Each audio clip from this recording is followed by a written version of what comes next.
Sans attendre, je vais laisser voilà, la place et la parole donc, aux personnes qui vont être là pour la conférence de ce matin.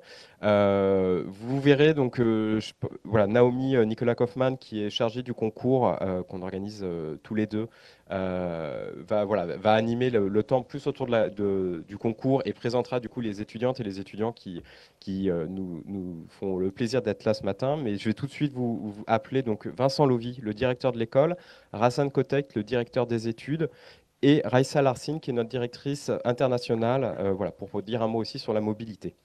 Hop, je te laisse.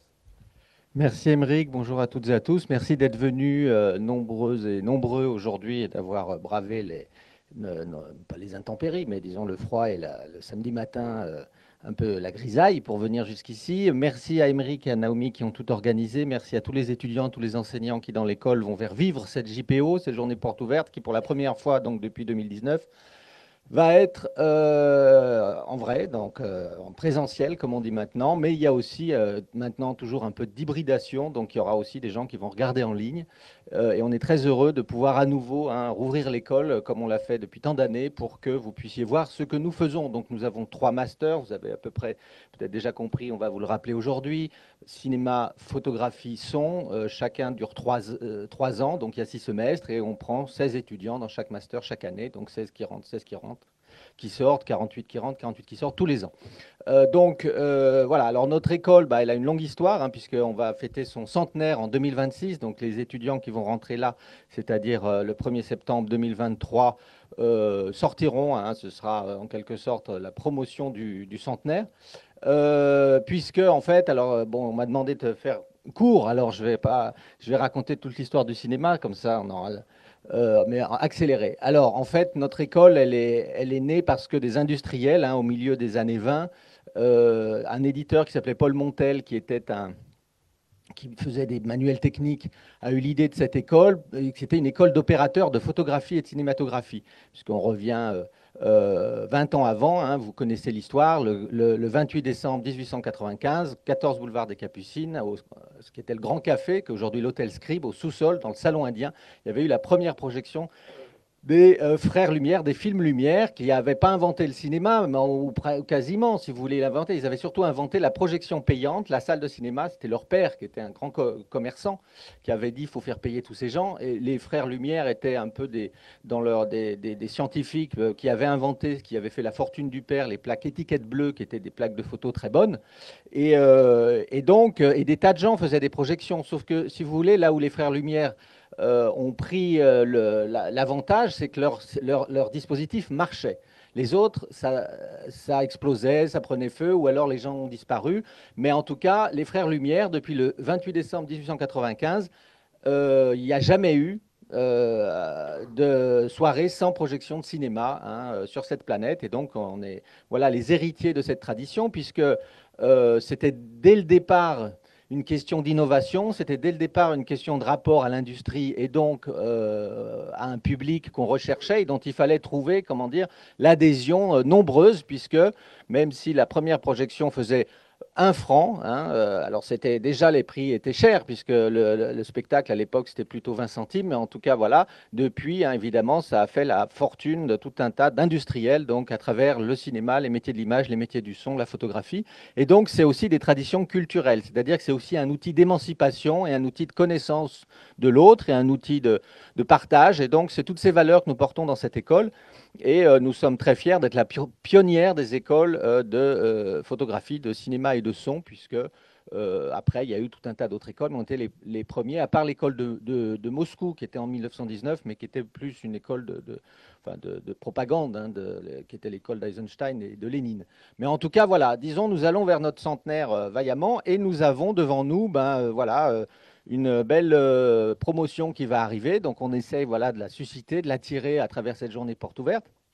Et on est très heureux de vous avoir avec nous aujourd'hui, sachant que le monde a continué à tourner. Et là, dans les années à venir, nous aurons sur ce site, la Cité du Cinéma, que vous allez voir, vous découvrez peut-être, les mirobolants Jeux Olympiques de Paris 2024. Et alors donc, ça me conduit à vous expliquer que la promotion qui rentrera aura à subir un changement de site temporaire qui va vraisemblablement se passer pas loin d'ici, hein, c'est-à-dire qu'on devrait déménager pour la période des Jeux Olympiques, c'est-à-dire à la fin de l'année prochaine, à peu près dans un an. Alors on ne sait pas encore si ce sera septembre ou décembre, dans des locaux temporaires qui seront vraisemblablement les locaux d'une école qui est partie, qui s'appelle l'Écart et qui est donc située vers les docks de Paris, vers la porte d'Aubervilliers, c'est-à-dire très près du périphérique, derrière les docks Pullman, qui est un quartier qu'on connaît bien parce que c'est un lieu de tournage, il y a beaucoup de plateaux, il y a beaucoup de salons qui sont organisés. Donc, bon, ça devrait se faire sans encombre. Ça va forcément être une petite gymnastique. Et pour nos étudiants, bah, c'est sûr qu'il y aura un autre environnement pour cette promotion qui ne sera pas la Cité du Cinéma, mais qui sera cet autre endroit, qui est pas mal parce qu'à côté, il y a les studios de la Montjoie, donc on aura un plateau de tournage là. Il y a la MSH Nord aussi pour des exercices qui pourront être utilisés. Enfin voilà, disons, c'est ce qu'on appelle le quartier, la station de métro, c'est Front Populaire et c'est le campus Condorcet. Donc c'est pas mal, si vous voulez. Alors c'est sûr que c'est pas, disons, tout le décorum et l'ampleur de la Cité du Cinéma, mais enfin, on fera contre mauvaise fortune bon cœur. Et donc, on va rester là pendant un an à peu près, c'est-à-dire jusqu'à ce que les JO soient partis, fin 2024. Voilà. Donc, on n'a pas encore calé tout à fait cette opération. On est en train d'y travailler naturellement, mais c'est pour vous dire que notre école est bien, voilà, bien vivante et qu'elle s'adapte, elle fait face elle est capable de surmonter n'importe quelle difficulté. Voilà.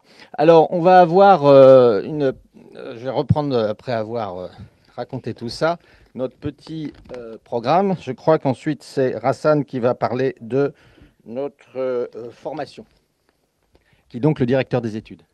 Et bonjour à tous, bienvenue. Donc je vais vous dire juste très rapidement, parce que tout à l'heure dans les conférences, on va rentrer beaucoup plus dans le détail, comment se passent les études donc à l'école. Donc il s'agit d'une formation initiale, professionnalisante, en même temps théorique, pratique, technique et artistique. Et ce sont des mots que vous allez beaucoup entendre et vous allez beaucoup discuter donc aujourd'hui, j'imagine, les relations entre ces concepts. Donc, c'est un établissement public, comme Vincent l'a dit, qui recrute à Bac+2 par voie de concours. C'est pour ça que vous êtes là. Et il y a 3 masters, cinéma, son et photo. Et à la fin, donc, vous aurez un diplôme Bac+5, donc valant grade de master. Alors, la formation s'organise donc sur les 3 ans à temps plein. Et là, il faut, je crois, commencer déjà à insister sur cette idée de temps plein. C'est vraiment un temps plein. Vous serez pratiquement tout le temps à l'école, du matin jusqu'au soir, parfois les samedis, parfois même les dimanches en préparation, etc. Donc, c'est réellement un temps plein. Et vous serez 16 par classe. C'est encore quelque chose sur lequel on peut insister maintenant. Donc, ce sont de très petites classes qui sont souvent subdivisées en 2 groupes ou même en 4 groupes, donc jusqu'à des groupes de 4. Donc, vous aurez une interaction extrêmement tendue, extrêmement proche de vos professeurs et de vos intervenants. Alors voilà, il y a 2 conditions pour obtenir le diplôme de Louis Lumière.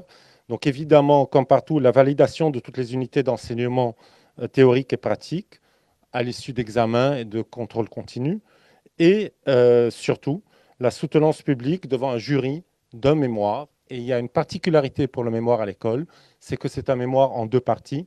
La partie que vous imaginez, qui est la partie théorique, donc qu'il faut soutenir, qui est une recherche, et une partie pratique de mémoire, qui est une particularité de l'école, qui est une partie pratique, qui peut être un film, une expérimentation sonore, un projet photographique, une recherche photographique appliquée ou autre, et qui est en relation étroite avec le mémoire théorique. Donc ça, c'est vraiment une particularité de l'école. Alors, vous en parlerez bien sûr beaucoup plus en détail au cours des conférences thématiques tout à l'heure. Alors, il faut dire un petit mot sur la formation professionnelle continue, qui est très importante à l'école aussi, et qui montre l'ancrage de l'école avec le monde professionnel. La formation professionnelle continue couvre les 3 spécialités, et il y a des stages courts de 1 à 3 semaines. Alors, ça ne vous intéresse pas tout de suite beaucoup, puisque c'est pour les professionnels, mais c'est aussi appuyé à un système de VAE, c'est-à-dire de validation des acquis de l'expérience, donc que des professionnels peuvent obtenir par tout un système pédagogique qui est vraiment appuyé à l'école. Voilà. Une autre chose très importante dont il faut parler, c'est la recherche appliquée. Et là, je pense que Vincent peut dire deux petits mots dessus. Oui, merci Rassan. Alors la recherche, en fait, elle est très présente dans nos formations qui ont une dimension scientifique, hein. C'est ce que j'ai un peu expliqué tout à l'heure, puisqu'on vient vraiment d'une nécessité qui est celle des métiers auxquels nous formons et des secteurs industriels dans les métiers de l'image et du son qui ont besoin de techniciens. Donc notre identité, elle passe vraiment par la notion d'outil, la notion de technicité, la notion de gestes et avec une réflexivité associée aussi à cet enseignement qui fait partie des obligations enfin, du cahier des charges des masters, hein, dans le cadre national des formations, puisque les masters, nos étudiants sortent avec donc le niveau Bac plus 5 et donc avec un grade de master, et nous avons avec nos enseignants, et en particulier dans les enseignants-chercheurs, hein, qui sont donc des spécialistes, hein, dans tel et tel domaine, voilà, dans nos disciplines, un adossement à la recherche, hein, c'est ce qu'on appelle dans le jargon de l'enseignement supérieur, un adossement à la recherche. C'est-à-dire que nous ne formons pas, comme l'université, des chercheurs au sens où ensuite les gens vont faire des doctorats. C'est possible, chaque année, pas chaque année, mais disons tous les 2 ou 3 ans, il y a quelqu'un qui va faire un doctorat, qui sort de l'école et puis qui peut devenir ensuite enseignant-chercheur, mais ce n'est pas le but de l'école. En revanche, c'est vrai que si nous formons des techniciens, des gens qui vont être immédiatement employables, hein, à haut niveau dans les secteurs en question, malgré tout, ils doivent avoir une connaissance assez fine des problématiques, des enjeux théoriques, des questions à la fois d'histoire des techniques, d'histoire aussi d'histoire de l'art, hein, ou d'histoire culturelle, qui vont avec leur pratique professionnelle. Et donc, c'est vrai que, bon, vous verrez en particulier au 3e étage, hein, nos étudiants sont très bien fournis en documentation, et vous verrez le centre de documentation qui est au bout du couloir au 3e étage, où vous avez tout un tas de livres et de revues qui sont à leur disposition tout le temps, et que nous avons cette particularité, hein, par rapport à d'autres écoles, de fournir à la fois des connaissances pratiques avec un niveau d'exigence et de compétences assez relevé, et en même temps de conduire les étudiants vers des problématiques de recherche ou des problématiques qui s'investissent ensuite dans leur pratique professionnelle, donc de recherche appliquée. Voilà, c'est ce que on voudrait bien expliquer aujourd'hui, hein. C'est ce qui fait la différence de cette école avec beaucoup d'autres formations qui sont moins exigeantes voilà, sur ces 2 niveaux, c'est-à-dire la pratique professionnelle et la dimension scientifique. Voilà, et tout ça se fait en appui et en relation avec un large réseau international d'écoles et de partenaires, duquel Raissa Lassine, donc, qui est directrice des relations internationales, va pouvoir vous parler. Bonjour à tous. Alors effectivement, nous sommes très actifs au niveau international, notamment pour permettre aux étudiants à l'école de partir ce qui est au semestre 5, soit l'avant-dernier semestre de la scolarité à l'école, en mobilité à l'international, alors soit à travers le programme Erasmus+, ou alors même aux États-Unis, en Australie, etc. Comme on a très peu d'étudiants, on accompagne vraiment les étudiants dans leur projet de mobilité. Et nous faisons partie du réseau international des écoles de cinéma et télévision. Et puis aussi, nous avons de nombreux partenariats avec les écoles de photographie et de son. Donc, on encourage vraiment les étudiants à réfléchir à un projet de mobilité qui pourrait faire sens avec leurs études et puis leurs projets professionnels.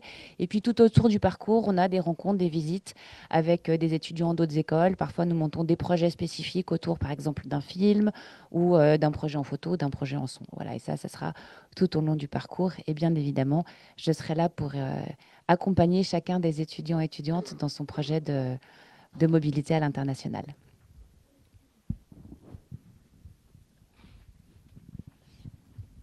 Merci Raissa. Alors, le concours, donc, cette année sera comme les 2 années précédentes, hein, c'est-à-dire marqué par cette hybridation entre présentiel et distanciel. C'est vrai que on garde une partie en distanciel, hein, pour en particulier le premier groupe d'épreuves, alors que c'est vrai qu'avant la crise sanitaire, il y avait 3 groupes d'épreuves qui étaient en présentiel. Ce qui, moi en tout cas, m'avait paru tout à fait inégal, parce que ça introduisait déjà une certaine une certaine sélection d'un point de vue, je crois, de diversité, puisque dans la société française, tout le monde n'a pas les moyens d'envoyer un candidat. Toutes les familles ne peuvent pas payer à leur enfant 3 allers-retours à Paris. Voilà, ce qui fait qu'on avait des promotions qui, du coup, étaient beaucoup dans la reproduction, c'est-à-dire qu'il y avait comment dire, voilà, une dimension un peu élitiste, c'est-à-dire qu'on avait des promotions qui étaient très parisiennes ou vraiment, voilà, et puis par ailleurs, accessoirement ou pas accessoirement, très masculines et très blanches. Voilà. Donc, pour dire les choses plus rapidement, on a fait le choix d'ouvrir. Alors, c'est vrai que c'était une politique dont on sentait qu'elle était nécessaire, mais que la crise sanitaire nous a donné des outils pour le faire, et d'introduire un premier groupe d'épreuves en distanciel avec des dossiers, ce qui permet en réalité à tout le monde d'avoir une première chance, y compris ceux qui habitent très loin, voire dans les territoires d'outre-mer ou à l'étranger, et de permettre ensuite à des candidats qui n'auraient pas pu venir dans l'ancienne formule. Donc on maintient cette partie en présentiel parce que ça, pour nous, ça correspond vraiment à des valeurs que nous souhaitons porter et défendre.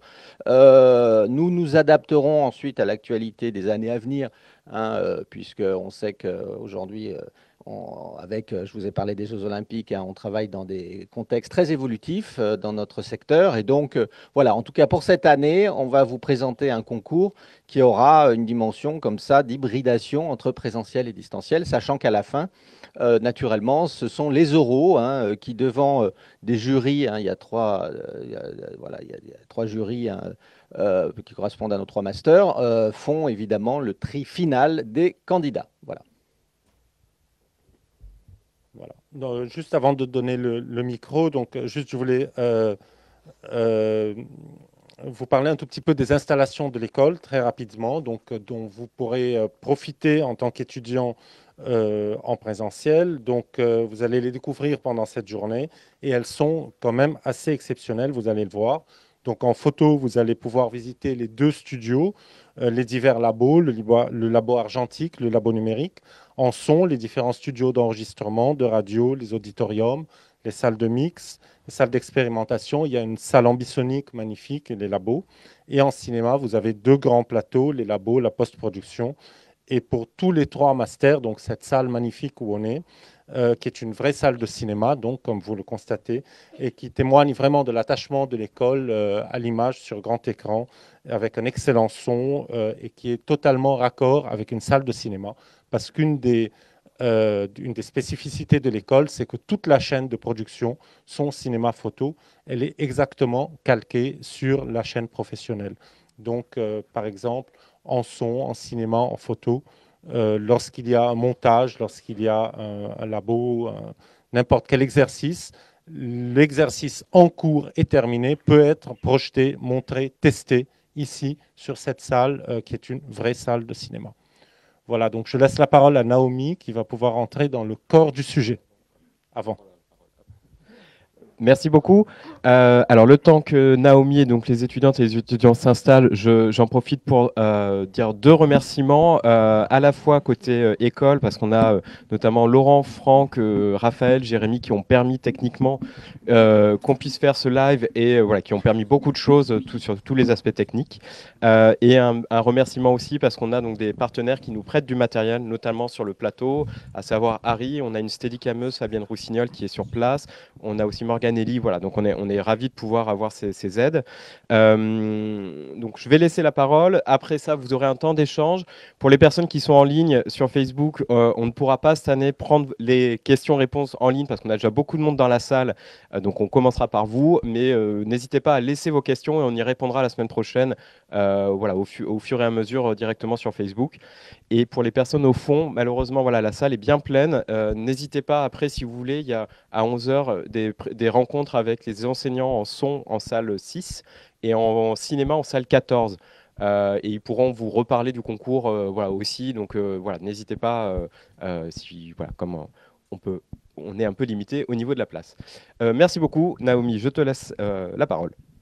Merci. Bonjour à toutes, bonjour à tous. Donc, je suis Naomi Nicolas Kaufmann, chargée du concours avec Émeric que vous avez entendu à l'instant. Je suis ravie d'être accompagnée de Louis, Vianne, Natacha et Shadow, donc d'actuelles étudiantes et étudiants en première année dans l'école et qui vont évidemment pouvoir mieux parler de leur expérience, de leur parcours et répondre à vos questions. Je vais d'abord, moi, parler du concours. Et puis ensuite, il y aura donc un moment d'échange. Donc, rapidement, les sujets que je vais aborder, les conditions de recrutement, le calendrier à la fois des inscriptions et des épreuves du concours proprement dit. Ensuite, je présenterai les épreuves par master, puisque les 3 concours sont différents selon qu'il s'agisse du cinéma, de la photo ou du son. Donc, je rentrerai davantage dans les détails. Je dirais un mot de la préparation, qui sera un mot forcément plus abstrait que ce que les étudiantes et les étudiants pourront dire après moi. Un mot rapide du profil des candidats qui sont admis à l'école. Et enfin, un mot sur la classe égalité des chances. Et je serai rejointe par Mélissa Bernard de la Fondation Culture et Diversité qui coordonne ce dispositif très précieux à l'école. Donc, les conditions de recrutement. Donc, comme ça a été dit un peu plus tôt, le concours est accessible à partir de Bac+2. Donc, un Bac+2 soit déjà validé ou en cours d'obtention.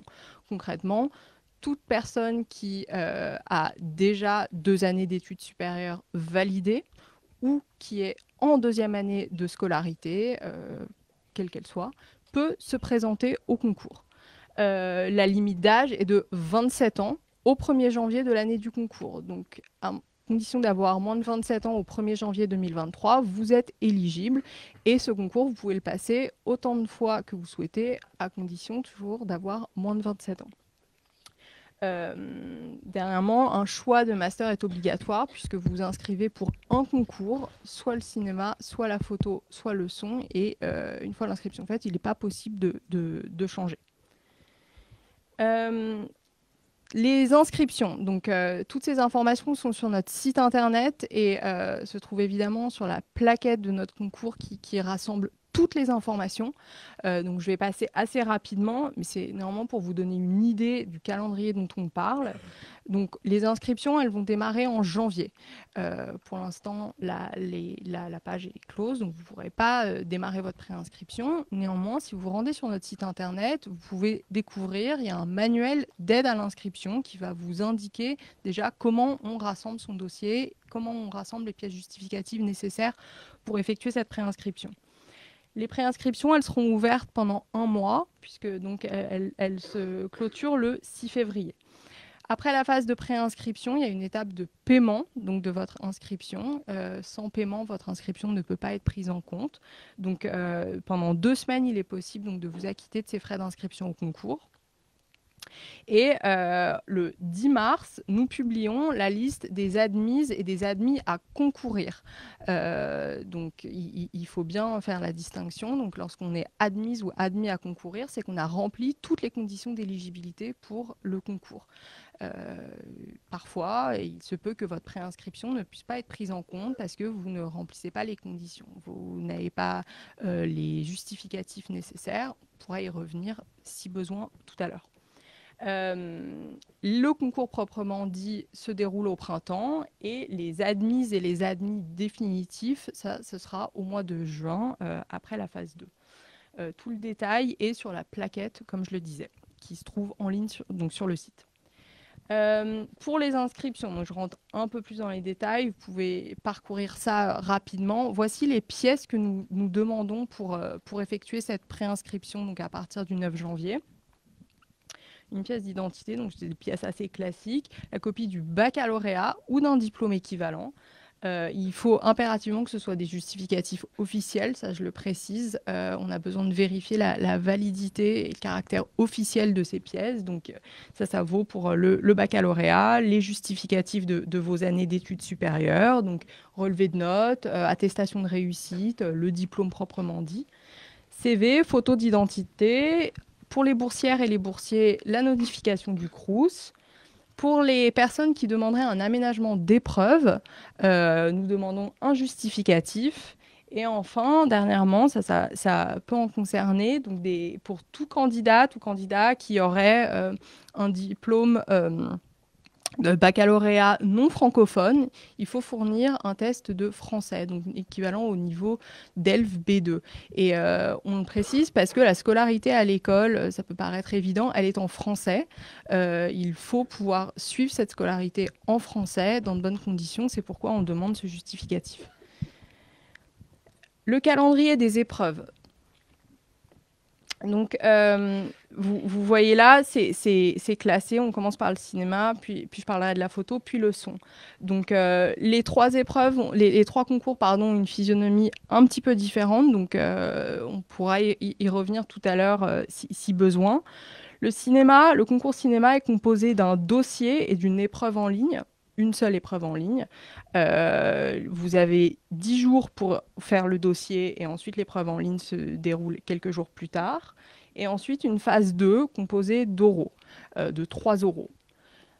Le concours photographie est composé lui aussi d'un dossier, une durée un peu allongée pour le constituer, ce dossier, et ensuite de 2 épreuves en ligne, toujours en mars. Tout ça se déroule sur la même période de 2 semaines au mois de mars. Et enfin, dernièrement, le concours son est composé d'un volet de travaux à réaliser chez soi, donc aussi bien pour le cinéma, pour la photo que pour le son. Les dossiers, les travaux, ce sont des travaux personnels que chaque candidat doit réaliser chez soi et déposer ensuite sur une plateforme sécurisée. Les épreuves en ligne sont évidemment elles aussi à réaliser individuellement, à distance, donc dans une pièce isolée, donc sans l'aide d'une tierce personne. Et pour le son, en plus donc, de ces travaux, 2 épreuves en ligne, donc 2 épreuves de QCM et des oraux. Donc les oraux, dans tous les cas, sont sur une semaine et se déroulent à l'école. Plus concrètement, donc pour le cinéma, donc là je rentre de façon un peu plus précise dans les détails pour le cinéma. Le dossier, il s'agit d'un dossier visuel. Donc les candidates et les candidats doivent réaliser une série de photos à partir d'une consigne imposée. Ces photos doivent former une séquence. Il est demandé aux candidates, aux candidats de justifier de leur choix, d'expliquer techniquement ces images qu'ils ont réalisées et d'indiquer les éventuelles références qui ont inspiré ces images. Ça, c'est le dossier visuel. Il y a également quelques questions de parcours et de motivation et d'appétence au domaine scientifique. L'épreuve, elle, c'est une épreuve d'analyse filmique très classique qui se déroulera en ligne. Donc, les candidates, les candidats ont 30 minutes pour visionner un extrait. Tout le monde découvre cet extrait en même temps. Et ensuite, dispose de 3 heures pour composer une analyse filmique sur cet extrait que vous aurez vu 3 fois. Il ne sera plus possible de revisionner l'extrait une fois la phase de visionnage terminée. Ça, c'est pour la phase 1, écrite donc au mois de mars. La phase 2, 3 oraux. Les jurys ont accès aussi bien au dossier visuel qu'au travail d'analyse filmique qui a été effectué en phase 1. Néanmoins, les notes ne comptent pas. C'est-à-dire qu'en phase 2, et ça vaut pour tous les concours, en phase 2, on remet les compteurs à zéro, entre guillemets. Tous les candidats sont remis au même niveau. Il n'y a pas de classement entre la phase 2 et la phase 1. Les 3 oraux pour le cinéma, un oral de sciences appliquées. Donc, les candidates, les candidats tirent au sort un énoncé et doivent préparer pendant une quinzaine de minutes des réponses, des raisonnements à partir de cet énoncé et passent ensuite devant un jury. Les jurys sont composés de 3 personnes et expliquent les réponses qu'ils ont trouvées, présentent leur raisonnement, leur capacité à raisonner mathématiquement en ordre de grandeur et échangent ensuite avec le jury, éventuellement à partir du dossier visuel, échangent sur des domaines scientifiques plus généraux liés au cinéma, bien évidemment. L'oral d'arrêt technique, où le jury cherche à évaluer la dextérité, le sens pratique des candidats. Quelques exercices simples leur sont demandés. Et ensuite, il y a un échange toujours autour du dossier visuel, donc des images que les candidats ont réalisées en phase 1. Troisième et dernier jury, motivation et culture cinématographique. Les candidates, les candidats tirent un photogramme au sort, donc il leur est proposé par le jury, et doivent l'analyser, le commenter en direct. Les étudiants là à mes côtés pourront éventuellement en parler s'ils le souhaitent de cette épreuve. Et dans un deuxième temps, ils parlent de leur travail d'analyse filmique donc qu'ils ont réalisé en phase 1 et donc de leur motivation plus générale. En photographie, le dossier, lui, est composé de toute une série de différents éléments, évidemment centrés autour d'un portfolio de réalisation personnelle des candidates et des candidats. Le parcours, la motivation, il y a une série sur un thème imposé et une analyse esthétique d'une image que chacun choisit, donc à l'exclusion d'une de leurs réalisations personnelles. Ensuite, les deux épreuves en ligne, une épreuve de composition, de commentaires de texte, donc autour du domaine de l'industrie de la photographie, et une épreuve d'analyse technique d'image, où une série de 5 images sont présentées et il faut les analyser selon un axe technologique, les commenter et ensuite mettre 2 de ces images en rapport. Deuxième phase, les oraux, comme pour le cinéma, les jurys ont accès au dossier de la phase 1. Un oral d'art et technique, où notamment le jury va proposer une image qu'il a choisie au candidat et le candidat va devoir, pendant une quinzaine de minutes, réfléchir sur cette image et ensuite présenter l'état de sa réflexion au jury. Un oral de sciences appliquées. Donc là aussi, les candidats vont tirer au sort des énoncés en mathématiques, en physique, en chimie, et ensuite répondre aux questions, échanger avec le jury à partir des raisonnements qu'ils ont été en mesure de faire pendant le temps de préparation. Et dernièrement, un oral de culture et motivation professionnelle où il est demandé à toutes et tous de venir avec un portfolio que le jury va pouvoir manier pendant le jury pour pouvoir regarder les images du candidat ou de la candidate.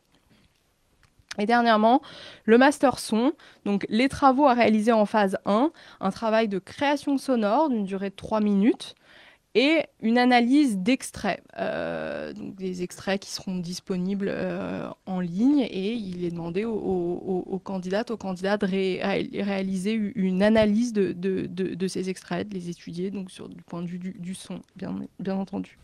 Et 2 QCM en ligne, un QCM d'électricité et d'électronique et un QCM mathématiques et physique. Et en phase 2, un oral d'écoute et d'analyse. Les candidats découvrent une pièce sonore que le jury leur soumet, donc en direct, il n'y a pas de temps de préparation. Ils l'écoutent et ensuite ils en discutent. Un oral de culture générale et de motivation, où là, il est question de jauger véritablement le goût, l'appétence des candidats des pour le son. Et dernièrement, un oral de sciences et techniques, un peu plus long, 15 minutes de préparation et ensuite 45 minutes avec le jury, où des sujets scientifiques, mais aussi la technique audio peut être interrogée par le jury. Toutes ces informations sont évidemment dans la plaquette avec un descriptif plus détaillé des épreuves, des durées, des coefficients, etc. La plaquette en question, donc disponible sur le site de l'école. La préparation, je sais que c'est une préoccupation de taille, et donc là, les étudiantes et les étudiants vont pouvoir en parler. Moi, ce que je peux dire rapidement, une bonne connaissance du média choisi, donc arriver avec déjà un bagage certain, pas du tout expert, puisque c'est une école où vous allez de toute façon encore apprendre et approfondir énormément de choses, mais donc soit en cinéma, en photographie ou en son. Donc ce sont des connaissances qui peuvent être techniques, mais aussi historiques, artistiques. Une capacité d'analyse très important, puisque, et peut-être que les étudiants en témoigneront, mais ce n'est pas simplement de l'application, mais il y a véritablement une réflexion, une analyse, donc aussi bien des objets qui leur sont donnés à étudier, mais à faire, à expérimenter. La motivation, évidemment. Les connaissances scientifiques, ça, on le souligne, cette école a une part non négligeable qui est réservée aux sciences. Il faut avoir une appétence pour les matières scientifiques, ça c'est certain. La plaquette comporte les référentiels, donc des notions, des connaissances, des objets scientifiques et autres, techniques, artistiques, qui sont considérés comme le cadre de base dans lequel les concepteurs, les conceptrices élaborent leurs épreuves. Je vous invite à le lire. Il est très fouillé, très détaillé. Il est préparé avec beaucoup d'attention par les concepteurs et les conceptrices des épreuves du concours.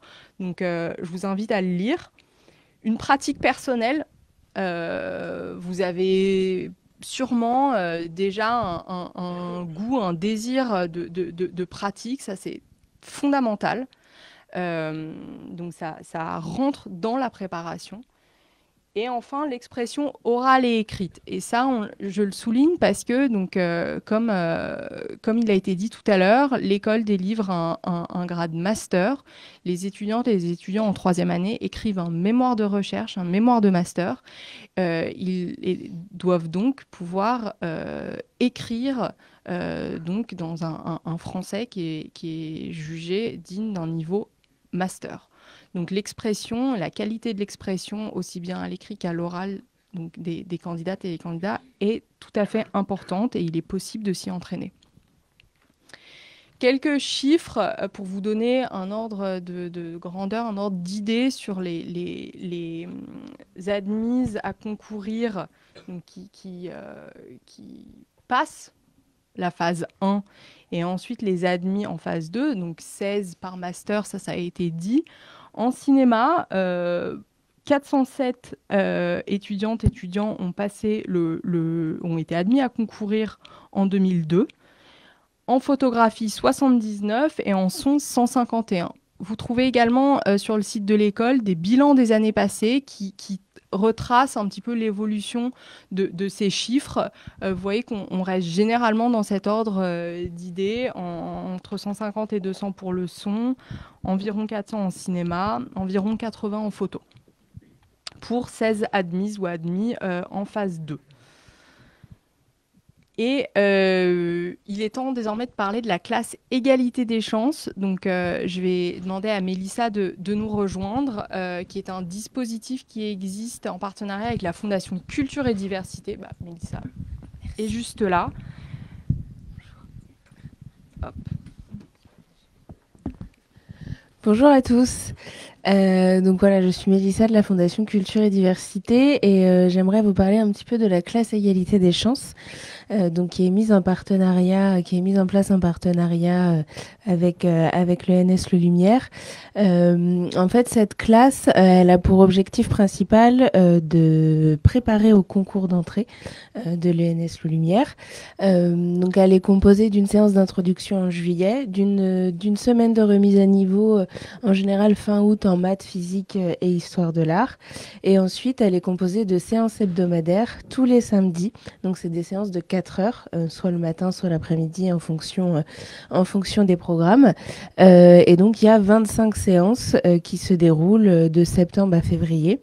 Donc, c'est vraiment un programme qui a pour objectif de vous préparer au concours parce que, comme l'a dit Naomi, c'est une école qui est quand même technique avec un besoin d'enseignement scientifique. Donc vous allez pouvoir participer à des cours méthodologiques, mais aussi de pratique. Vous allez pouvoir être accompagné aussi d'anciens et d'anciennes élèves du programme Égalité des chances. Et en fait, on va un petit peu, on essaie d'aider les élèves à se préparer au concours, mais on va également plus loin, puisque une fois que vous avez participé à la classe égalité des chances, vous rentrez dans le réseau de la Fondation, donc vous êtes suivi par la Fondation, que vous soyez pris à l'ENS Le Lumière ou non. Et en fait, l'entrée dans ce réseau, elle vous apporte plusieurs opportunités. Vous allez pouvoir avoir un accompagnement logistique. donc une aide au logement en Île-de-France si besoin, un accompagnement culturel, puisque voilà, vous allez pouvoir avoir par exemple un accès au Forum des images, vous allez pouvoir être invité à des avant-premières. Vraiment, on essaie au maximum de vous ouvrir le réseau culturel de la Fondation pour que tous les élèves puissent y avoir accès. Pour les élèves qui auront participé à la classe égalité des chances, qui auront passé le concours de l'ENS Lumière et qui auront intégré l'ENS Lumière, vous aurez également un soutien financier, donc sous forme de bourse. Une bourse qui va avoir pour montant 2 000 € si vous êtes boursier échelon jusqu'à échelon 3 et de 4 000 € par an si vous êtes au-delà de l'échelon 3 sur toutes vos années d'études. Donc voilà, et à la suite de cela, vous allez pouvoir aussi avoir un accompagnement à l'insertion professionnelle, puisqu'on essaie au maximum de mettre en place des ateliers CV, lettres de motivation. On partage des offres de stage, des offres d'emploi. On essaie vraiment de vous aider à créer un réseau professionnel pour faciliter votre insertion professionnelle. Et voilà, donc il y a aussi du mentorat qui est mis en place. Et donc en effet, on peut passer sur les conditions pour pouvoir postuler. Donc en fait, les conditions pour pouvoir postuler à la classe égalité des chances, c'est exactement les mêmes que pour passer le concours. C'est-à-dire qu'il faut être actuellement en bac+1. Il faut être titulaire d'une bourse de l'enseignement supérieur ou tout du moins pouvoir faire état d'une situation économique un petit peu difficile.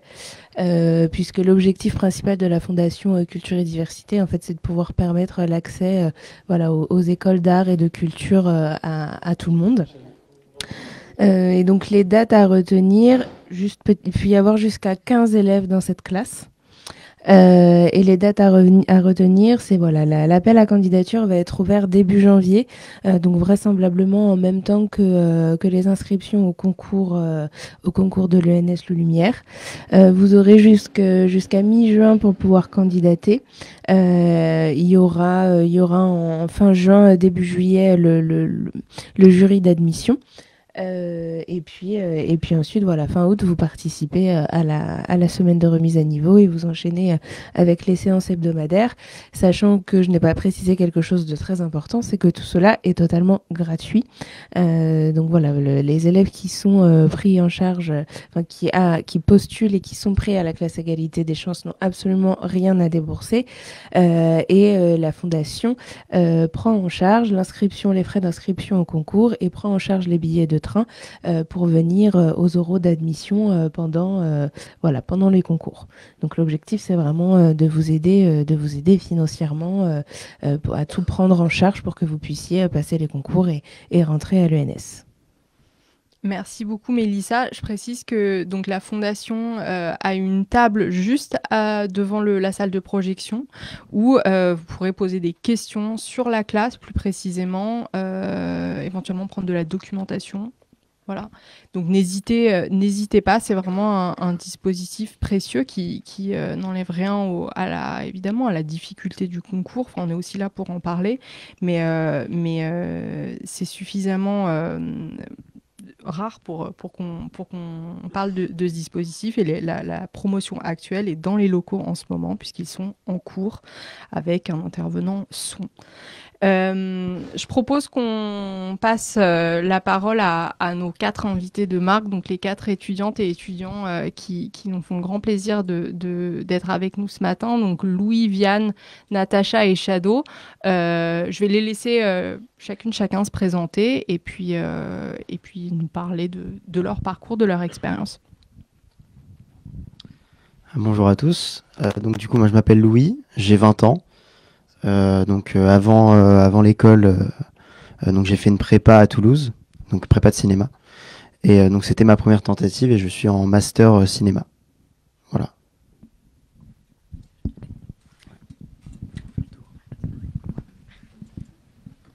Bonjour, donc moi c'est Viane, moi j'ai 21 ans, j'ai fait un bac scientifique, après j'ai fait un BTS audiovisuel images à Cannes.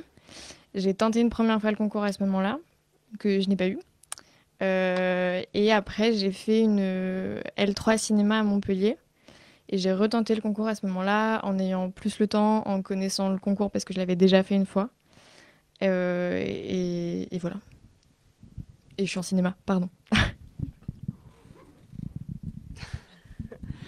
Bonjour, je m'appelle Natacha, j'ai 24 ans, je suis en première année photo.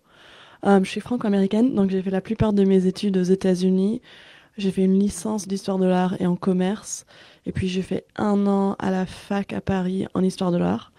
Et j'ai tenté le concours une fois pour photo. Bonjour, moi c'est Shadow, donc je suis en son 1. J'ai fait un BTS audiovisuel à Saint-Denis. Ensuite j'ai tenté le concours que j'ai pas eu. Et ensuite du coup j'ai fait une année en licence 2 d'acoustique. J'ai retenté le concours que j'ai eu. Et du coup pendant ma 2e année de BTS, j'ai fait aussi la classe égalité des chances. Donc c'était un peu particulier parce que j'ai fait du coup pendant l'année Covid. Mais voilà. Juste parce qu'on a donc 2 anciennes de BTS. C'était un BTS option quoi, Vianne? Image et donc son. Ok. Je suis assise dessus. Je pense qu'on peut. Je vais peut-être commencer par une question très, très générale sur le point vraiment saillant de votre... et après, on lancera la discussion avec la salle, mais de vos souvenirs de préparation pour le concours et de comment ça s'est réellement passé, aussi bien la phase 1 que la phase 2. Ça commence à remonter peut-être un petit peu, mais qu'est-ce qui vous semble le plus utile à préciser donc à de futures candidates ou candidats donc, qui réfléchissent à se lancer donc pour la préparation, l'état d'esprit dans lequel être, les points à travailler en priorité très rapidement. Concernant la préparation, elle se fait sur la durée, quand même, déjà. C'est-à-dire que pendant, moi, je savais déjà avant le bac que je voulais tenter le Lumière. Et donc, pendant 2 ans, j'ai beaucoup travaillé ma culture, d'abord en priorité, tout en gardant du coup un enseignement scientifique qui est nécessaire pour le concours. Et après, au moment du concours en lui-même, je pensais qu'à ça tout le temps. Et ça s'est bien passé, mais c'est quand même difficile. Il faut toujours l'avoir en tête et toujours penser à ça et à travailler, c'est ça, sa culture et ses sciences. Moi, pour le coup, je ne l'ai pas vraiment vécu comme toi. Où, du coup, je l'ai préparé 2 fois. La première fois en BTS, en fait, la place que prenait le BTS dans ma vie faisait que j'ai eu en fait assez peu de temps pour le faire, que pendant la première phase je passais mes examens de fin de BTS et donc cette année-là je me mettais beaucoup la pression sur oh là là j'ai pas de culture, je connais pas les classiques, donc j'essayais de me mettre une rigueur de dire faut que tu vois ça, que tu vois ça, que tu vois ça, que j'ai fait honnêtement un peu à moitié, tellement il y avait de choses à ce moment-là, et du coup après je l'ai abordé vraiment différemment quand j'étais en licence, parce qu'en fait c'était vraiment une année où que je prenais pour me nourrir de plein de trucs en fait, et j'ai fait donc licence cinéma et en même temps je m'étais inscrite en L1 histoire de l'art juste pour me pointer à des cours d'histoire de l'art et d'écouter des gens parler de ça juste parce que ça m'intéressait. Et en fait du coup en licence je l'ai beaucoup plus pris comme en fait je me prépare moi, je prépare pas le concours, je vois des choses qui me plaisent, je me nourris de plein de trucs, c'est pas grave si je connais pas tous les classiques, juste si on me parle de choses qui m'intéressent, je creuse ça et j'apprends ça, et voilà, et dans tous les cas, concours ou pas concours, que je l'ai ou que je l'ai pas, c'est bien pour moi et ça m'intéresse et je creuse ça, et voilà. Moi je pense que similairement à Vianne, comme j'étais en master 1 histoire de l'art, je me nourrissais beaucoup de ça. Comme j'étais à Paris pour la première fois vraiment, j'ai pu voir beaucoup d'expos. J'ai parlé un petit peu avec ma promo et on s'est dit en fait, beaucoup d'entre nous, on s'est dit il faut vraiment on va voir des expos, qu'on lisait beaucoup, juste pour nourrir un petit peu nous-mêmes et pour avoir des références et pour comprendre un petit peu mieux l'histoire qui a mené à notre moment actuel, pour comprendre mieux le contexte et les enjeux. et pour nourrir nous-mêmes, même si on ne réussisse pas le concours, qu'on a appris quelque chose pour nous-mêmes. Et surtout, comme j'avais pas fait de bac S, il n'y a pas d'équivalent aux États-Unis, j'ai certainement aussi beaucoup regardé les références et voir un petit peu les sujets scientifiques où je devais vraiment réviser, mais quand même en vraiment me nourrissant. Et c'était vraiment sur la durée et d'approfondir mes connaissances dans la photo pour moi-même aussi, pour finalement ce qui me plaisait à la fin aussi. Alors moi, j'ai pas vraiment le même ressenti du coup, parce que je pense que dans le concours son, il y a une grosse partie scientifique qui fait que, bien sûr qu'il y a cette dimension de préparation, de référence, mais il y a vraiment... Enfin, moi, j'étais un peu assommée en BTS par l'immensité des sciences, en fait, et des notions scientifiques. Donc c'est là où je me suis vraiment, où j'ai passé le plus clair de mon temps pour la préparation du concours. C'est sûr qu'il faut écouter des trucs, faut pas hésiter à écouter des fictions radio, aller au cinéma. Mais moi, ma préparation du concours, c'était vraiment la préparation des sciences. C'est pour ça que j'ai fait un an d'acoustique après mon BTS, parce que j'étais pas prêt en BTS. Voilà. Super. Non, mais donc des expériences contrastées. Je propose qu'on prenne quelques questions. Il y a un micro qui va circuler si vous voulez leur adresser une question ou si moi je peux répondre à un point, évidemment, n'hésitez surtout pas.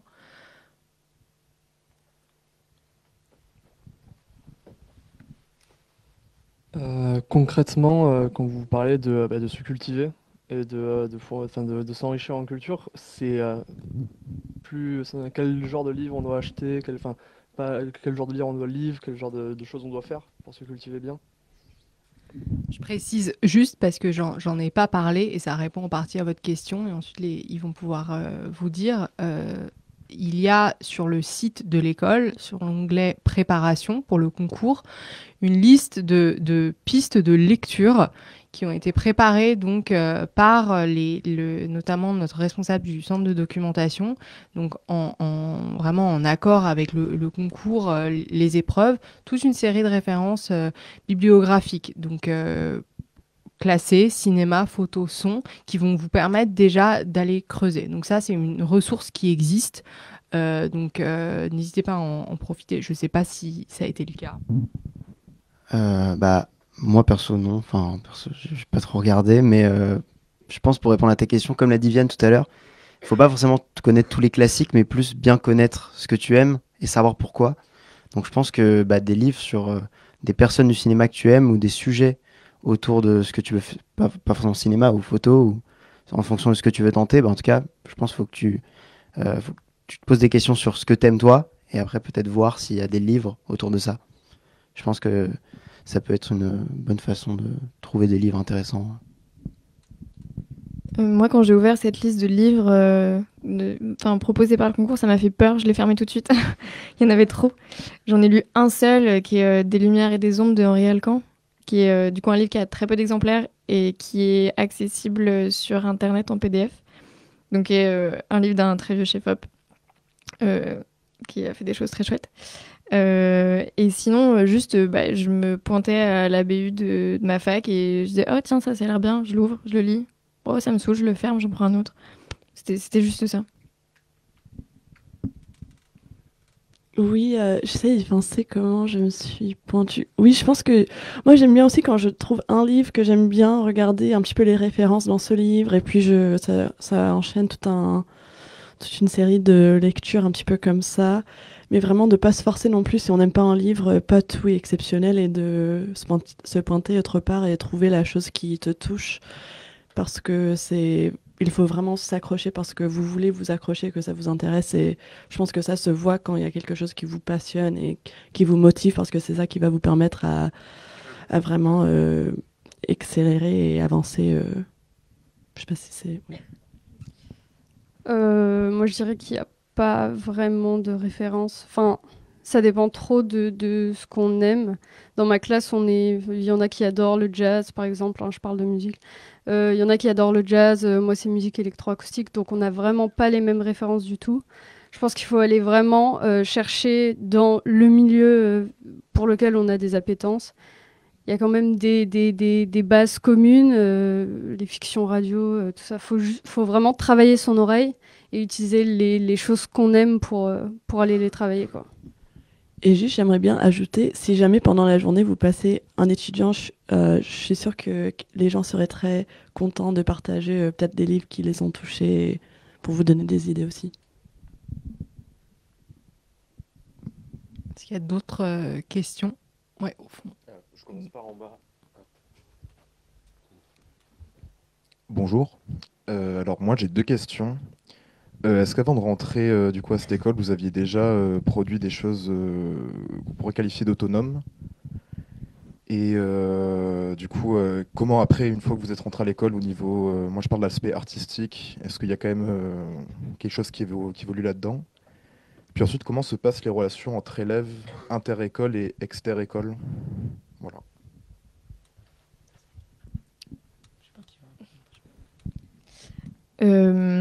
Je suis pas sûre d'avoir bien compris ta question, mais oui, avant j'avais fait des courts-métrages.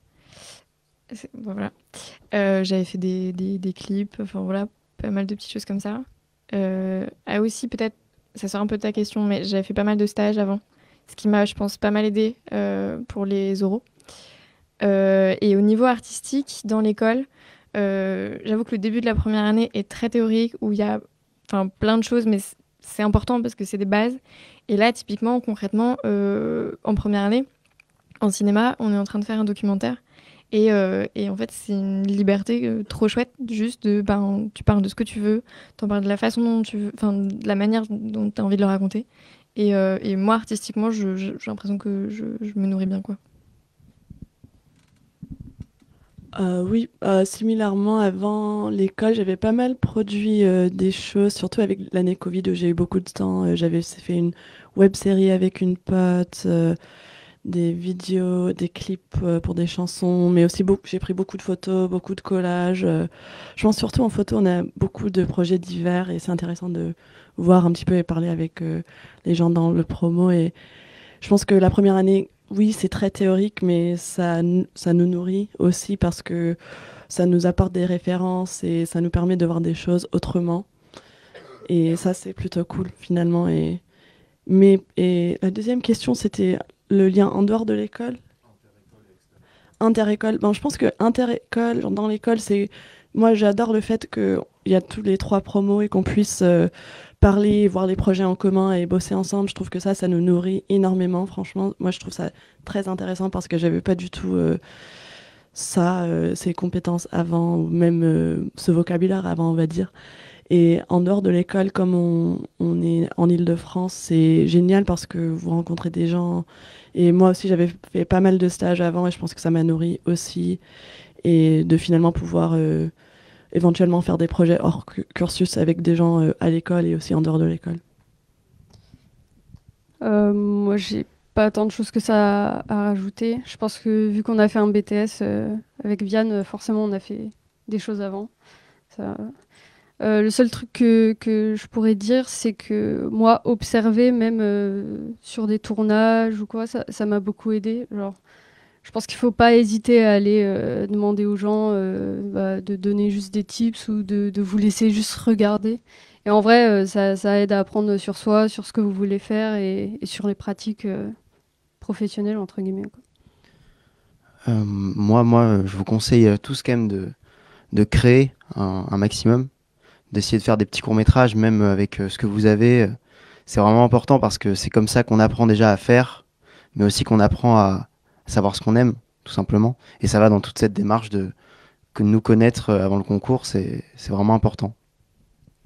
Est-ce que juste peut-être l'un de vous 4 peut réexpliquer la première semaine de rentrée où vous avez été tous en commun avec l'atelier?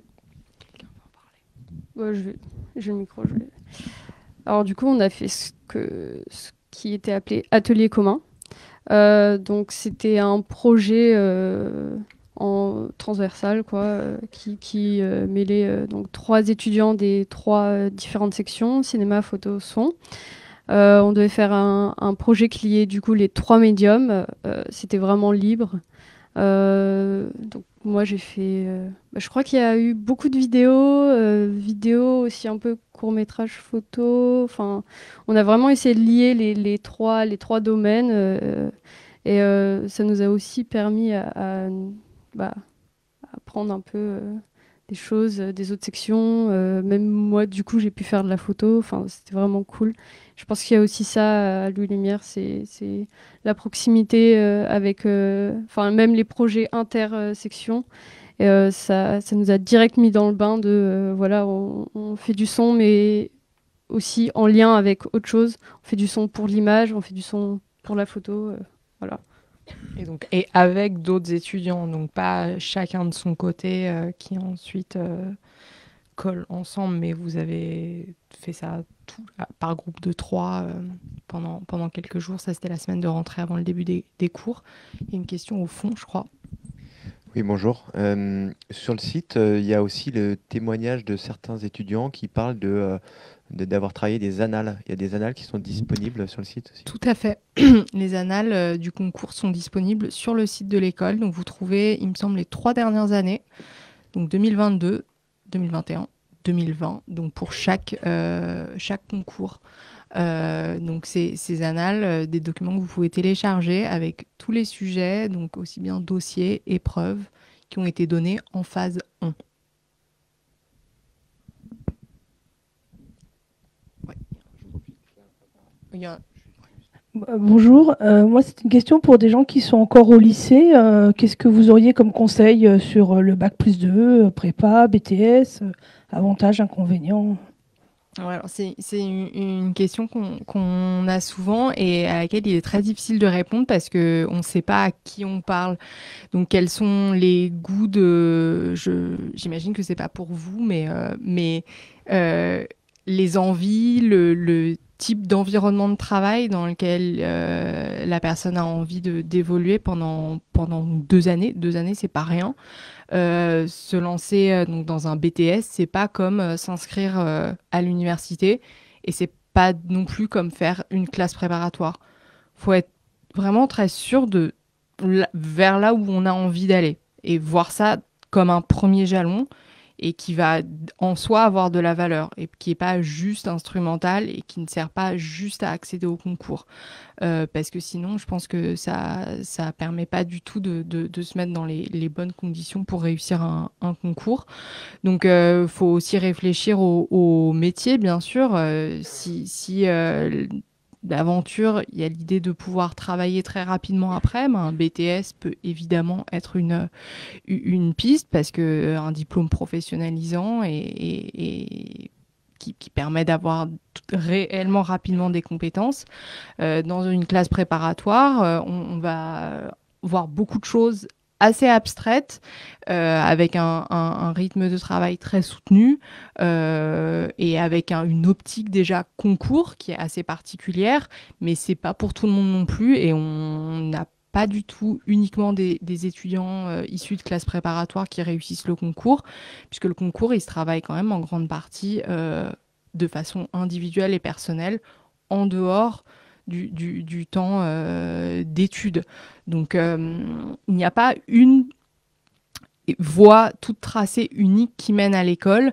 C'est l'envie et les goûts de la personne en question qui doivent quand même être au cœur de ce choix. Et je peux en parler, mais il y a également sur le site un bilan vraiment très fourni qui montre très précisément par type de parcours donc les étudiantes et les étudiants admis. Il y a de tout. De l'école d'art, de l'école d'archi, à de la classe prépa, à de l'école d'ingénieur, à du BTS, il y a de tout. Et donc, c'est très difficile de répondre. Pas une réponse unique, parce qu'il y a foule de candidats et tout le monde a une envie, une appétence différente pour différents domaines. Les formations, toutes ces formations, aucune ne prépare parfaitement au concours. Il faudra nécessairement compléter. Donc, c'est en ça qu'il n'y a pas une voie toute tracée.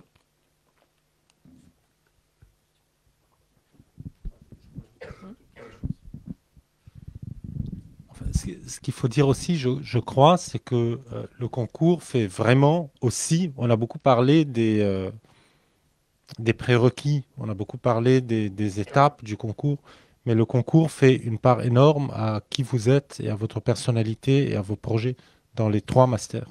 C'est ce que vous aurez construit, autant bien sûr que les acquis qui vont vous permettre d'arriver, mais c'est vous-même qui allez réussir ou pas le concours finalement.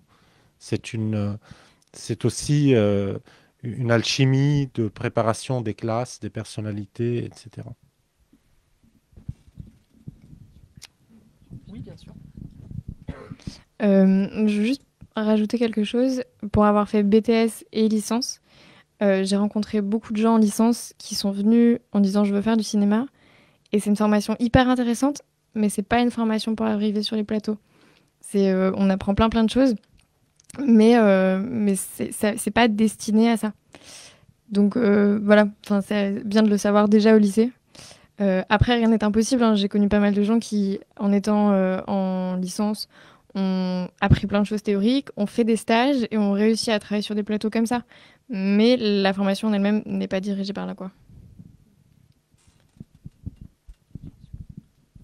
Moi, je voudrais juste dire, pour le son, ça m'apparaît quand même compliqué de ne pas faire des études avec un minimum de sciences. Je vois pas trop comment faire une fac de danse et entrer en son ensuite à Lumière, quoi. Il y en a pas d'ailleurs. Hein, mais Si, Chloé, elle a fait 1 an de danse. Ah oui, pas son. C'est vrai. Oui, c'est vrai. Aussi, je vais peut-être vous partager 2 exemples de notre promotion. Il y a une de nos camarades qui a fait un bac littéraire et qui est rentrée quand même, donc c'est possible. Et un autre qui a été à la fac, qui a fait une licence plus un master et qui a tenté 5 fois le concours et qui l'a eu au bout de 5 fois. Donc c'est possible aussi. Ouais, il y a une question au fond à... Pardon. Désolée. Oui, bonjour. J'avais une petite question sur les prérequis. C'est que dans les sujets d'il y a quelques années, il y a une épreuve d'anglais. Et donc là, comme on n'en parle pas du tout, je me demandais, est-ce que ça intervient pendant les oraux? Est-ce que c'est plus dans les prérequis? Elle n'existe plus, cette épreuve. Il n'y a plus d'épreuve d'anglais au concours. Okay. Il y a des enseignements en anglais, d'anglais à l'école, mais ça n'est plus un prérequis au concours. Okay. Oui. Une seconde, parce que comme on enregistre, ouais. Ça ne passera pas. Mais on compte quand même sur vous pour l'anglais, parce que vu qu'il y a vraiment beaucoup d'échanges. Merci. Du coup, j'ai 2 questions. La première question, c'est au niveau de l'inscription, enfin pour le passage du concours. Donc, c'est moins de 27 ans au 1er janvier de l'année où se passe le concours, si je ne m'abuse. Et du coup, c'est toujours écrit moins de 27 ans, mais c'est toujours un truc qui est un peu flou, selon moi. Ou est-ce que les 27 ans sont inclus ou non là-dedans? Donc, 1er janvier 2023, en fonction de votre date de naissance, est-ce que vous avez moins de 27 ans le 1er janvier 2023? Moi, j'ai moins de 27 ans au 1er janvier 2023. Mais la question, c'est, on ne sait jamais, imaginons que je rate, est-ce que ce sera encore possible l'année prochaine? Et donc, est-ce que les 27 ans sont inclus dans les mondes? Je ne sais pas si vous comprenez ce que je veux dire. Non, je ne suis pas sûre. Tant que vous pouvez passer le concours autant de fois que souhaité, tant que le 1er janvier de l'année du concours, vous avez moins de 27 ans. Oui, mais du coup, il ne faut pas avoir 27 ans au 1er janvier du concours. C'est ça que je dis. S'il a 27 ans, c'est bon. C'est moins de 27 ans, pas 27 ans. D'accord, pas 27. Je dis ça parce que ça arrive qu'en fait. Oui, non, mais parce que la date, c'est au 1er janvier. Ouais. Donc, voilà. Vous allez peut-être les avoir après, mais c'est pour ça que nous, tout ce qui nous intéresse, c'est au 1er janvier, non, moins de 27. Ça, c'était clair, c'était vraiment sur le 27 inclus ou non. Non. Mais du coup, vous avez répondu à la question, ce n'est pas inclus. Voilà, bon, pas de chance pour ceux qui sont nés un 1er janvier, mais qui auraient 27 ans ce jour-là, mais jusqu'à présent, on n'a pas eu ce scénario. Ouais. Et du coup, ma deuxième question, c'est au niveau des annales, notamment sur les QCM. Est-ce qu'il y a des corrigés qui sont disponibles? Très bien. Pas de corrigés disponibles.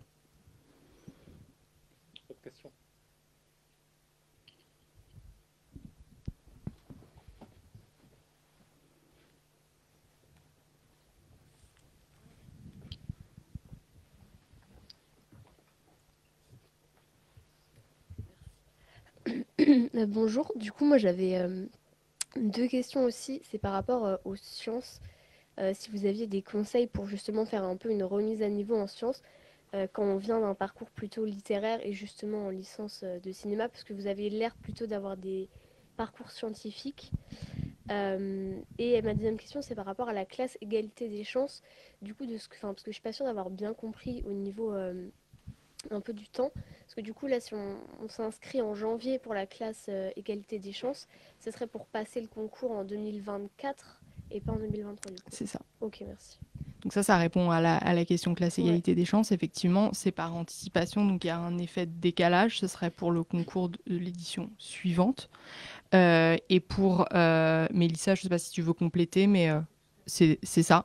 Et pour la remise à niveau en sciences, je ne sais pas si Viviane...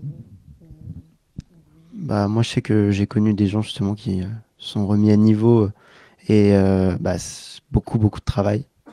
Donc, pensez à ça, notamment dans les choix post-bac. Je pense que ça peut être intéressant d'essayer d'avoir quelque chose qui serait proche de certaines matières scientifiques, ou alors travailler avec beaucoup de programmes qu'on peut faire par exemple au lycée. Donc les programmes de scientifiques du lycée, c'est quelque chose qui est une bonne base, je pense, pour les concours, parce qu'il y a beaucoup de choses qui finalement se retrouvent dans le concours, ce qu'on fait en terminale surtout. En tout cas, moi, quand j'avais fait mon bac S, c'était ça. Et donc je pense que il faut beaucoup travailler, plein d'exercices et tout donner. Moi, je sais que mon niveau en sciences était assez bon, mais c'est surtout une fois que je suis passé au premier tour, avant le second tour, j'ai fait que des sciences pendant 2 semaines. J'ajouterais donc le programme de sciences pour... parce que j'ai l'impression que votre question s'adressait plutôt pour le master cinéma. Ouais.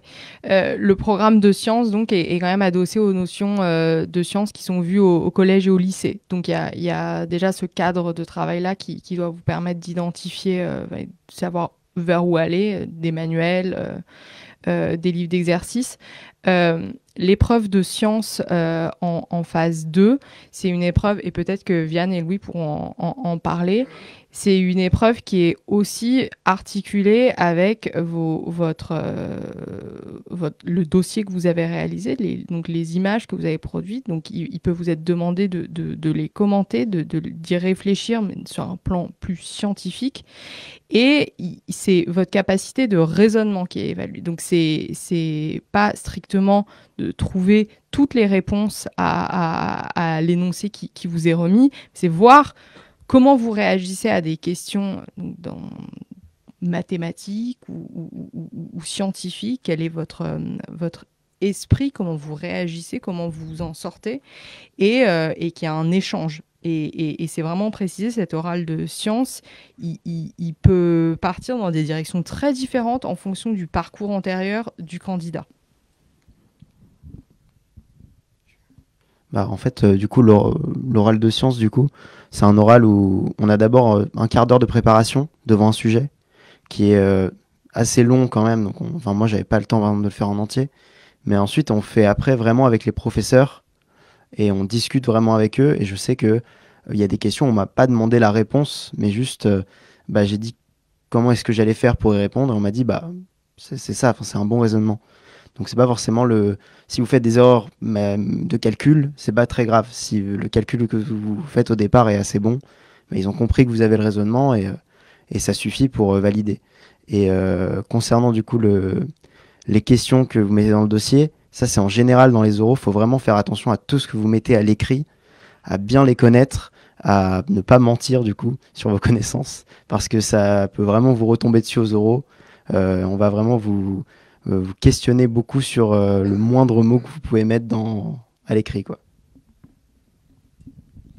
Globalement, j'ai pas grand chose à ajouter. Juste pendant la phase de préparation, pendant les 15 minutes avant l'oral, il y a beaucoup de questions Et moi, j'avais pas eu le temps de finir. Et ça m'a angoissée. Et je suis arrivée à l'oral, on m'a dit c'est normal, c'est pas fait pour être fini. Donc après, on m'a demandé, là, pour telle question, qu'est-ce que tu aurais fait? Et voilà. Et même pendant mon oral, je m'étais trompée, j'avais fait des erreurs de signes ou des petites choses comme ça. Et donc je donne le résultat, on me dit non, c'est pas ça. Et donc j'ai réexpliqué ma logique et ça a marché comme ça, quoi. Mais pour moi, c'était celui qui s'était le plus mal passé dans le ressenti parce que j'avais pas le temps de finir, parce qu'on m'avait vraiment poussé sur des trucs très précis de technique, de physique, mais aller chercher toujours plus loin. Donc forcément, à un moment, j'avais plus la réponse. Et c'est en fait après je me suis dit que c'était pas si mal qu'ils soient allés chercher aussi loin.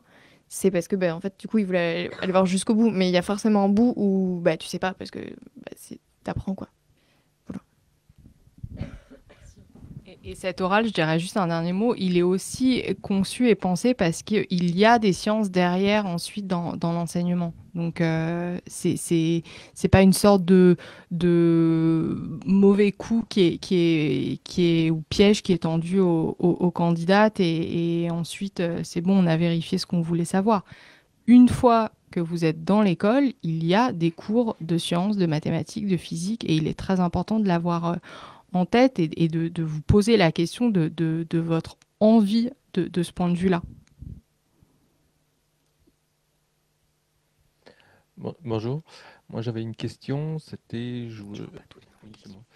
je voulais savoir simplement la palette des métiers auxquels donner en fait les 3 sections de Louis Lumière. Après, voilà des exemples de où il travaille, dans quelle société ou dans le public. Dans quelle société Oui, par exemple, à Radio France, ils sont Ouais. ingénieurs son Alors, quand il y a les interviews, mais dans les films, mais les photos, en photo aussi. Quelles sont, on va dire, les dernières promos? Qu'est-ce qu'ils font aujourd'hui comme ça? Donc le master cinéma, c'est un master qui forme au métier de l'image. Donc je vais évidemment donner la parole aux étudiantes et aux étudiants après, hein, mais donc par là, on entend essentiellement le métier de directeur de la photo, métier de chef opérateur. Donc c'est pas une formation qui est axée sur la réalisation ou le scénario. Voilà, c'est évidemment une formation qui va présenter le montage, l'écriture. Il y a évidemment un peu de réalisation. Et les étudiants, là, par exemple, lorsqu'ils sont sur leur film documentaire, j'imagine qu'ils tournent à différents postes et ils vont pouvoir en parler. Mais c'est essentiellement donc l'image cinéma qui est au cœur vraiment de ce master. Et derrière, les étudiants, là, par exemple, la promotion qui est sortie en 2022, là, elle est plutôt en ce moment en stage ou à travailler sur des courts-métrages ou des expériences, mais de chef électricien ou de s'occuper de la lumière ou donc des postes techniques sur des plateaux, sur des tournages. Ça, c'est pour le cinéma. Pour la photo, c'est les métiers de la photographie. Donc ça, c'est très, très vaste. Natacha pourra compléter. C'est pas le métier de photographe, ça peut être toutes les choses liées à la retouche, de la photo, évidemment dans tout sens du terme, commerciale, photo de mode. Ça peut être des postes plus culturels dans des institutions.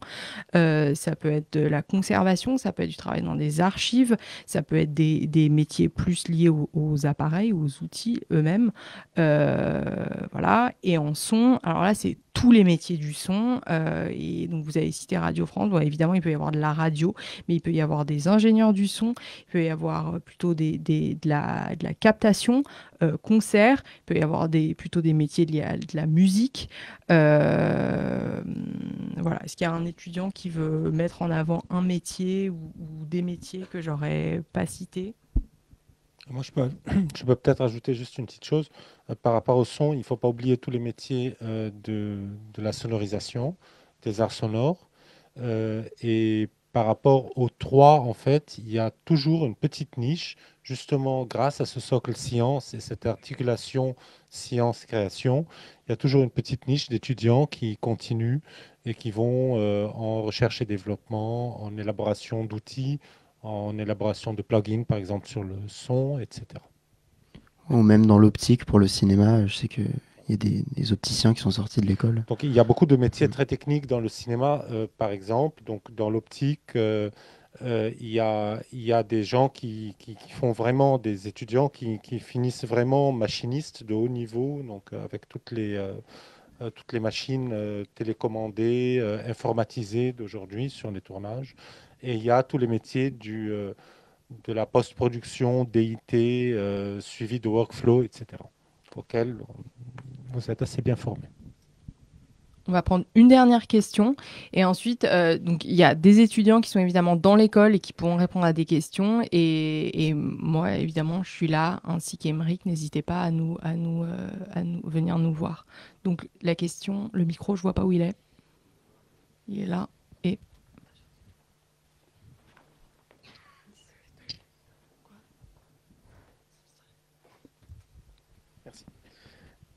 Du coup, vous avez parlé des oraux scientifiques, mais je me demandais un peu du coup comment se passaient les autres oraux, si, enfin quel a été votre ressenti du coup quand vous les avez vécus, notamment par rapport à l'analyse et je ne me rappelle plus de l'autre. Mais c'est pour un master en particulier ou pour le son, mais c'est en général comme ça pour la salle. Ok, bah Shadow, vas-y et puis ensuite. Du coup, l'année dernière, le concours a un peu changé. Donc moi, j'ai pas eu l'oral de culture et motivation, même si j'en ai quand même parlé dans l'oral d'écoute. Donc pour l'oral d'écoute, juste on m'a fait écouter quelque chose et j'en ai parlé. Et c'est pour ça que, en fait, il faut travailler son oreille avant. C'est plus une discussion. C'est que ils vont jamais dire que j'ai dit un truc faux, quoi. C'était vraiment un échange, en fait. Je donnais mon avis sur la pièce et on en discutait. Voilà. Donc je l'ai très bien vécu, hein. C'était super bienveillant. C'était vraiment parler du neuf, quoi. Donc c'était assez agréable. Et j'ai retrouvé ce côté-là aussi dans l'oral scientifique, hein. Ils sont pas là pour nous casser. C'est vraiment dans l'accompagnement et dans la discussion. Voilà. Okay. Les autres oraux, peut-être rapidement. Pour les oraux, en tout cas en cinéma, du coup, on a 2 autres oraux. Donc on avait l'oral de motivation et donc une analyse d'un photogramme, c'est-à-dire qu'on tire 2 plans d'un film, on en choisit un, et on doit l'analyser tout de suite. Donc ça, c'est quelque chose où on peut s'entraîner, prendre des images au hasard sur Internet, essayer de les analyser. Et ensuite, on parle quand même beaucoup en fait de ce qu'on fait au premier tour, notamment nos photographies, beaucoup de questions techniques ou nos envies artistiques autour de ces photographies. Et également, c'est le dossier commun où on parle de ce qu'on aime, donc beaucoup de questions là-dessus. Et ensuite, on a un deuxième oral plus technique, tu vas en parler. Du coup, il y a une partie, c'est art et technique, où du coup, il y a un peu 2 parties mélangées, où il y a du matériel, ils nous demandent de le manipuler pour voir un peu notre dextérité avec ça. Et après, des questions artistiques. Concrètement, moi, il y avait, premier exercice, il y avait une caméra, un écran, et il fallait mettre l'image sur l'écran, donc mettre la batterie, câbler, voilà. Il y avait un peu de lumière aussi, un projecteur, faire une ombre douce, une ombre dure, des petites choses comme ça. Et après, le côté artistique, moi, on m'a donné une image encadrée en plan très large. Et on m'a dit, si tu devais recadrer dedans, qu'est-ce que tu irais chercher? Donc, en fait, je pouvais faire n'importe quoi du moment que je le justifiais. C'était bien. Et voilà, des petites choses comme ça. Et pour l'analyse du photogramme dans la partie motivation, c'est un exercice qui est pas évident. Moi, j'étais pas trop préparée, donc si vous pouvez le faire, c'est peut-être bien de juste avoir une image. Il y a aucun temps de préparation, c'est juste parle-nous de l'image. Et il te laisse parler pendant hyper longtemps. Je crois que c'était les 10 minutes les plus longues de ma vie. Et jusqu'au moment où vraiment tu sèches et que t'as plus rien à dire, là ils te répondent. Mais sinon, tu parles tout seul pendant tout ce temps-là. Tu sais pas si c'est bien, tu sais pas si c'est pas bien. Moi, j'ai dit des choses au début, après je suis revenue dessus à la fin en disant ouais, non, finalement, c'était pas vraiment ça. Et voilà. Donc c'est bien de s'exercer à ça, je pense. En photo, il y avait l'analyse d'image. Donc nous, on avait apporté une image pendant la première partie dans un dossier. Et puis l'école, je sais pas exactement qui a choisi une photo et on avait 15 minutes pour préparer une analyse d'image, une comparaison. Et moi, je trouvais cet exercice, franchement, c'était fun, quoi. Je m'amusais parce que je trouvais ça hyper intéressant. Et j'ai bien aimé la proposition mise en avant. Et ils sont pas du tout là pour vous casser, comme Shadow a évoqué. C'était vraiment, moi, je trouvais ça vraiment une discussion et de pouvoir, je trouvais ça très intéressant finalement. Et de parler, il n'y a pas de mauvaise réponse, je pense, mais il faut pouvoir justifier et montrer que vous avez un sens critique et d'analyse. Et sinon, il y avait l'oral motivation, je pense, ça s'appelle. Et j'ai parlé un petit peu de mes photos, de mes envies.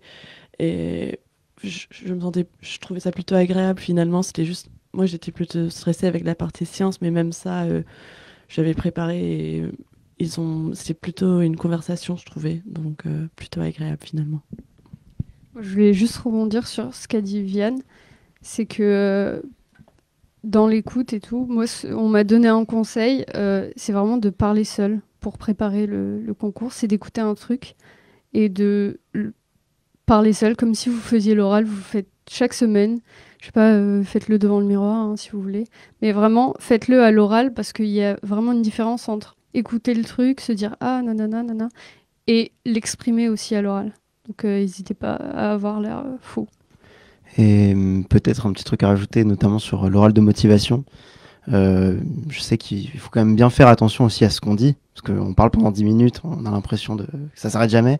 Mais au final, eux, ils écoutent. Et c'est vrai que j'étais tombé sur un photogramme, moi, des années 50 à Hollywood. Bah, on m'a posé la question, bah, maintenant, parlez-moi des années 50 à Hollywood. Parlez-moi de films de cette époque-là. Et du coup, bah, c'est vrai que faut une petite culture, une petite base aussi sur... Moi, évidemment, j'étais tombée sur un photogramme de Citizen Kane et j'ai pas reconnu Citizen Kane. Bon, je suis là quand même, ça va. On va s'arrêter là. Je veux remercier les 4 étudiantes et étudiants. Merci beaucoup pour tous vos partages, vos conseils. D'autres étudiants de l'école sont là dans les locaux. Ils ont tous ce même petit badge rouge ou rose. N'hésitez pas à aller les voir, à leur poser des questions. Voilà. Merci beaucoup, Émeric. Merci beaucoup. Merci, Naomi. Merci à tous les 4. Voilà. N'hésitez pas, voilà, donc comme Naomi l'a dit, vous pouvez continuer à lui parler évidemment dehors, aux étudiantes et étudiants aussi. Vous avez les enseignants, tout ce qui est en son, donc au premier étage, donc n'hésitez pas, vous avez notamment la salle 8 et la salle 6. Photo, c'est 2e étage, et cinéma, vous allez les trouver vers le plateau cinéma et vers la salle 14 encore actuellement. Et puis donc juste en sortant, vous avez Mélissa et Com pour la classe égalité des chances qui répondront à vos questions.